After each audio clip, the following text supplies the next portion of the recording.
And the election will be in 32 days. 32 days. The teleprompter crashed. 32 days. She kept going.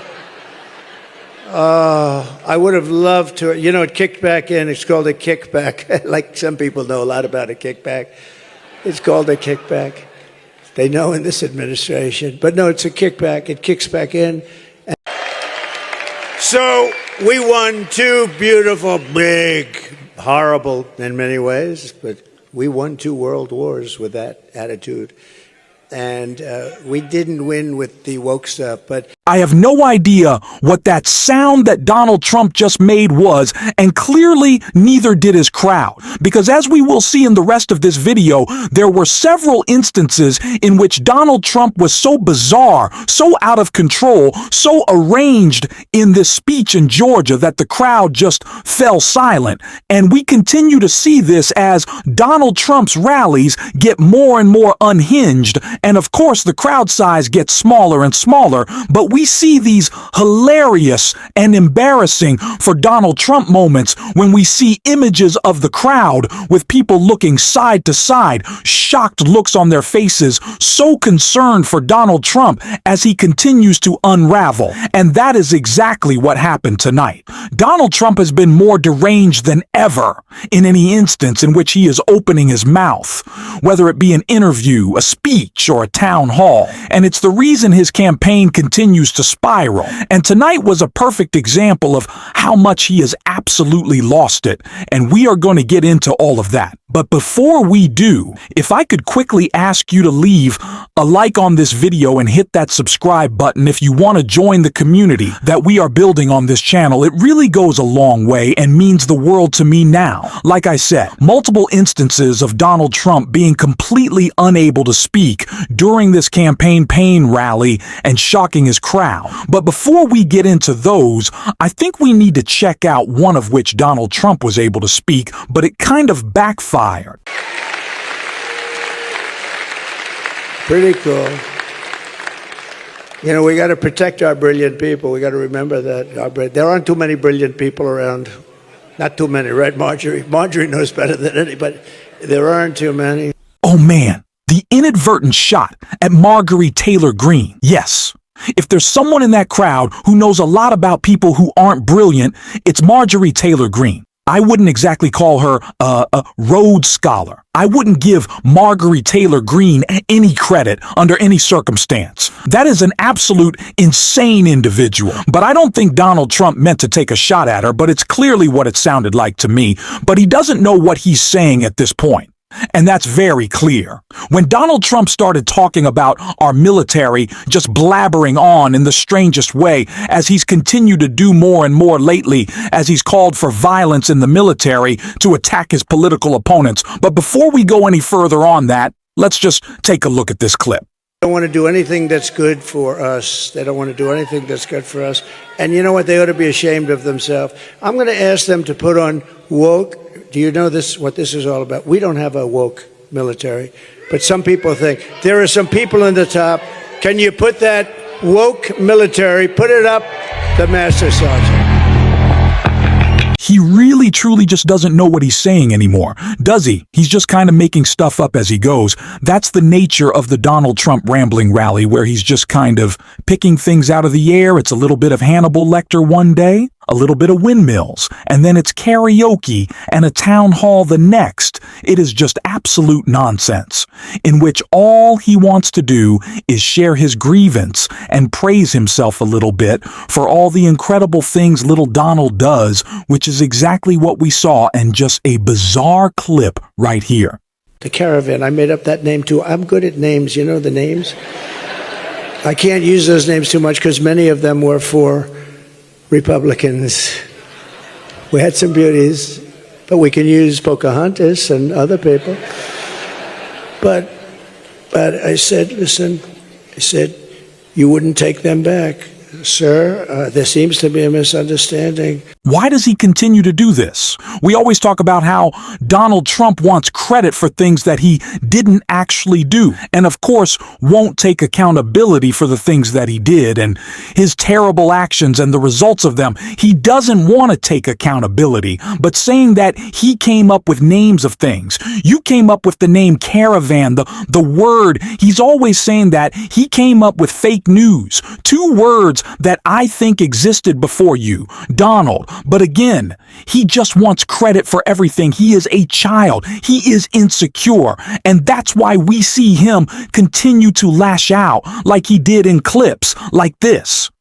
And I'll tell you what, any African American or Hispanic, and you know how well I'm doing there, that votes for Kamala, you got to have your head examined, because they are really screwing you. Is Donald Trump's strategy of appealing to Black and Hispanic Americans to attack them? This is not only the worst candidate in presidential history. This is the worst run campaign earlier today. We saw Donald Trump doing something pretty similar. Decided he would attack auto workers, but unsurprising to see Donald Trump go after union labor. That's what he spent his entire career in business.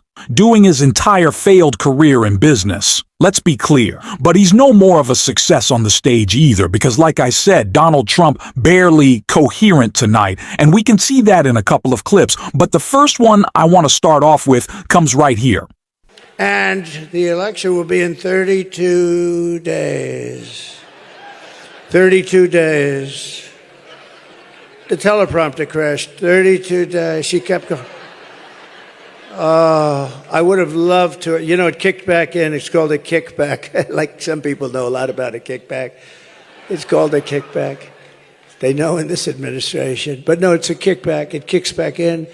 What are the words that he's trying to get out? He's talking about the teleprompter. He's unable to speak. He's unable to make sense. The crowd is kind of laughing, but not really. Again, these are Donald Trump's cult supporters. So whenever there's not huge applause, you know something has gone AI, because he is just completely out of it. And it's hilarious to me that he continues to bring up the teleprompter, something he clearly relies on, and then says he doesn't. But again, this is an insecure individual who is always lying no matter what. And it does not help him reading off that teleprompter when he clearly can't read, like we see right here. He walked in with a couple of young constituents to show him the Capitol, as I remember it. And they accused him of showing in Russia's what? And he became, instead of most people, they say, oh, please, he became the opposite. Vice President Harris is delivering an economic message about lowering costs, fighting price gouging, and making sure we live in an opportunity economy where people can create small businesses, where we have upward mobility, where we still have the American dream, and just gobbled egg is constantly falling out of Donald Trump's mouth every single night at every single rally, and somehow this is a close race. How is this the guy that people trust more on the economy, all the bankruptcies, the failed businessman, the economy of ours that he destroyed? Well, VP Harris and President Biden have ushered in an economic boom. Stock market is all-time highs every single day. What is going on here? And even if there was something to articulate, even if there was a message for Donald Trump, he couldn't get it out. Just listen to him right here. She wants to let her millions of illegal Medicare, or she wants to raid Medicare. That's what they're going to do, raid Medicare, Social Security. He is now mashing the fear-mongering with the inability to speak. He does that thing. It's like the Tim Apple bit. When he was trying to say Tim Cook, he said Tim Apple. And then he said, no, I was saying Tim Cook from Apple. And whenever Donald Trump messes up a word, he just pivots. I don't even know what he was trying to say about immigration there, but decided he wanted to start talking about Medicare and Medicaid programs he wants to eliminate. So don't know why you're bringing those up, Donald, but this is just his brain always trying to escape accountability, always trying to cover up his failures, and there are plenty of them. But that is all we saw tonight. Donald Trump completely unable to speak. Donald Trump completely out of control. It's his current state of being. This is just what he is. And we need to talk about that cognitive decline more, that inability to speak more, but someone who didn't have an inability to speak, someone who was delivering a message perfectly tonight, was soon to be Senator current Congressman Colin Allred in his debate with Ted Cruz, and we have to take a look at what he had to say tonight. To respond. Oh, that was really something. I have to say, you can't be for the mob on January 6th and for the officers. You can't. And it's not funny, because you're a threat to democracy. Sure. I was on the House floor when we went through the votes. I remember when you objected to the results in Arizona. Y'all at home might remember where you were on January 6th, what you were doing.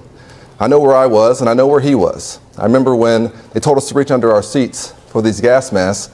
I didn't know we had, because they had deployed tear gas in the rotunda. The officers locked all the doors. We barred the doors the president walks through to deliver the State of the Union with furniture that we usually use to hold paper. And I texted my wife, Allie, who was 7 months pregnant with our son, Cameron, and at home with our son, Jordan, who wasn't yet 2. Whatever happens, I love you. And I took off my suit jacket, and I was prepared to defend the House floor from the mob. At the same time, after he'd gone around the country lying about the election, after he'd been the architect of the attempt to overthrow that election, when that mob came, Senator Cruz was hiding in a supply closet. And that's okay. I don't want him to get hurt by the mob. I really don't.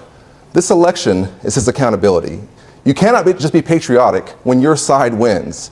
If for the first time in 250 years, this project of ours, this shared American project, that we did not have a peaceful transfer of power, the folks responsible have to be held accountable. That's why Liz Cheney has endorsed me, has got involved in this campaign, and is saying to Texans everywhere, do not put Ted Cruz back in a position of authority, because he's done it once, he'll do it again. Let someone who actually cares about Texas, actually cares about our country, actually cares about our democracy to the job of representing people who are sorely in need of real leadership. Because Texas needs to flip blue, and I think it's a real possibility. I think it is. I don't want to get too excited, but after that debate that we witnessed tonight in the current poll numbers that we're seeing out of Texas, I think Colin Allred, an incredible congressman, hopefully soon to be, senator, has got a real chance. And if you do too, let me know in the comments. We're going to bring joy.